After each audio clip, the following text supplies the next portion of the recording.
Pagbasa gikan sa basahon ni Propeta Daniel. Ang anghel nga nagsulob og lino miingon, unya niadtong panahona mutungha si Miguel, ang gamhanang prinsipe nga mooy tigpanalipod sa imong katawhan. Unya moabot ang usa ka panahon nga hilabihan kalisod, nga sukad masukad wala pagayod mahitabo. Apan ang tanan sa imong katawhan kan sa ngalan gilista sa basahon sa Dios, maluwas gikan niini. Ug daghan sa mga nangamatay ug atuan na sa lubnganan, mabanhaw ngadto sa kinabuhing dayon, ug ang uban ngadto sa kaulawan nga walay katapusan.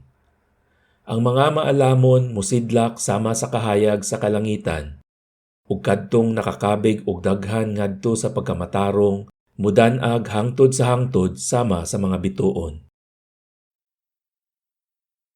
Pagbasa gikan sa sulat ni San Pablo ngadto sa mga Hebreyo. Ang matagpari nga Hudyo nagtuman sa iyang pag-alagad adlaw-adlaw ug nagsubli-subli paghalad sa samang mga sakripisyo. Apan kining mga sakripisyoha dili gayud makawagtang sa mga sala. Apan si Kristo naghalad og usa ka sakripisyo alang sa mga sala. Usa ka maayong halad hangtod sa kahangturan ug unya milingkod siya sa tuo sa Dios. Didto naghulat siya karon hangtod nga iyang mga kaaway himuon sa Dios nga tumbanan sa iyang mga tiil. Busa pinaagi sa usa ka sakripisyo, gihingpit niya hangtod sa kahangturan kadtong nahinluan sa sala. Human kini mapasaylo, wala na kinahanglana ang halad aron pagwagtang sa mga sala. Pagbasa gikan sa Ebanghelyo sumala ni San Marcos. Si Jesus miingon sa iyang mga tinun-an, sa mga adlaw human sa panahon sa kasakitan, mungit-ngit ang adlaw ug dili na mudan-ag ang bulan. Mga hulog gikan sa langit ang mga bituon ug motipas sa ilang naandang agianan ang mga planeta sa kawanangan.